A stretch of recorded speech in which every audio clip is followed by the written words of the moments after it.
Le lundi 28 août 2023, les téléspectateurs de L'amour est dans le pré découvraient les speed datings de Roméo. Parmi ses prétendantes, le producteur de Fourrage a décidé d'accueillir les charmantes Clotilde et Sophie dans son exploitation.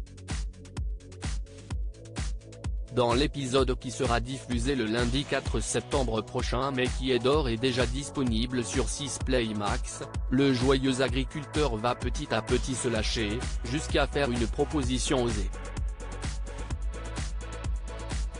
Roméo l'a affirmé dès la diffusion de son portrait, il est loin d'être un grand séducteur.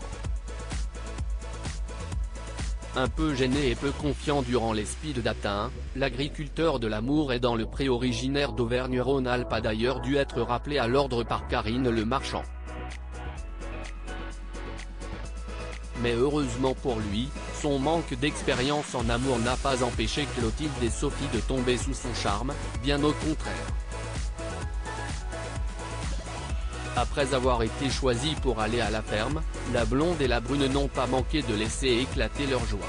Les deux prétendantes de Roméo vont alors pouvoir entrer en phase de séduction pour le plus grand bonheur de ce dernier. L'agriculteur sait néanmoins qu'il devra faire un choix et cela le mine déjà. Quoi qu'il se passe entre nous trois, je vais devoir en choisir qu'une.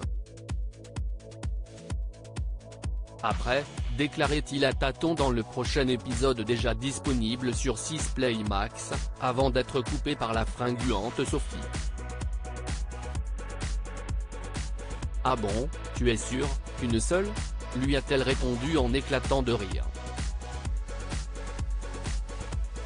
Visiblement plus détendu, Roméo s'est alors laissé aller à une proposition un peu osée. Ou alors un trouble, ménage à 3, NLDR, bon bah alors si vous voulez vivre en trouble moi. A-t-il suggéré, faisant ainsi comprendre que l'idée n'est pas pour lui déplaire. Tu as vu comme tu es ? De solo tu passes à 3 direct finalement. T'as vraiment de la chance, continue Sophie, toujours aussi blagueuse, pendant que Karine Le Marchand, en voix off, qualifie Roméo de petit gourmand. Un début de cohabitation qui ne manque pas de donner le ton pour la suite avec un Roméo qui semble bien plus à l'aise que lors des speed datings. Rappelons que, lors d'une récente interview à nos confrères de Pure Média, Karine Le Marchand elle-même avait révélé que le producteur de Fourrage avait failli passer complètement à côté de toutes ses prétendantes. Ça n'a pas été gardé au montage mais je suis intervenu car il se foirait totalement. Il était stressé. Il parlait de la mort, de la vie qui était difficile. Il n'était pas du tout dans la séduction, c'était triste.